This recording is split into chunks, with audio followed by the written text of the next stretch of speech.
Saudara pernah dikritik? Dan bagaimana rasanya? Sepertinya tidak nyaman ya. Tapi firman Tuhan berkata, saudaraku, lebih baik teguran yang nyata-nyata daripada kasih yang tersembunyi. Amsal 27 ayat yang kelima.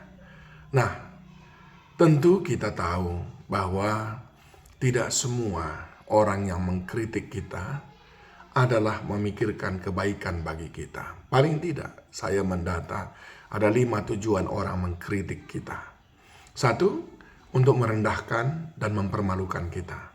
2, untuk menunjukkan dia lebih hebat dari kita. 3, untuk membangun opini, untuk merusak reputasi kita. 4, dia iri dengan keberhasilan kita. Dan 5, dia sayang kepada kita dan ingin kita lebih baik lagi. Nah, kalau 1 sampai dengan 4, bagaimana kita meresponinya? Apakah juga kita menerimanya dengan sukacita, saudaraku? Benjamin Franklin berkata begini, kritikus adalah teman kita. Mereka menunjukkan kesalahan kita. Tetapi dari 5 ciri orang tadi, kita perlu mewaspadai. Dalam Alkitab ada sebuah kisah yang sangat luar biasa, yaitu teguran Nabi Nathan untuk Raja Daud. Dan apa yang terjadi, saudaraku? Raja Daud menerima teguran Nabi Nathan itu karena semua yang disampaikan Nabi Nathan itu adalah benar adanya. Oleh sebab itu, saudaraku, kita perlu mengembangkan 3 sikap dalam menanggapi kritik dalam hidup kita. Yang pertama, hati yang terbuka. Apapun yang orang katakan kepada kita, jangan cepat alergi. Jangan cepat berkata, karena kamu iri sama saya. Sebentar dulu, saudaraku. Mungkin maksudnya baik, seperti Nabi Nathan datang kepada Daud. Hati yang terbuka, maka itu akan menolong kita. Yang kedua, pikiran yang bijaksana.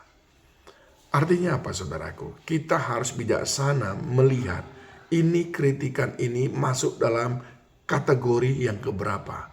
Apakah yang pertama, yang kedua, atau mungkin yang kelima.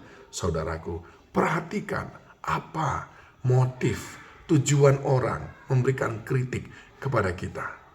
Ketika kita memiliki hati yang terbuka dan pikiran yang bijaksana, maka di situ kita mulai bisa memilih dan memilah mana yang kita perlu masukkan dalam hati untuk kita renungkan dan mana yang cukup kita lupakan.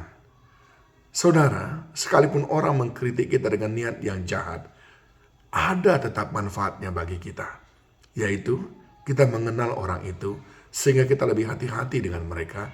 Dan yang kedua, kita tahu bagaimana rasanya diberikan kritik tapi dengan motivasi yang jahat, sehingga kita tidak melakukan hal seperti itu.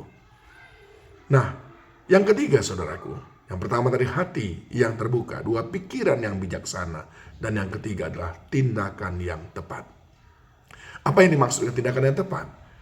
Abaikan kritikan-kritikan yang masuk dalam kategori 1 dan 4, yang sifatnya hanya melemahkan kita. Katakan kepada mereka, thank you, but no.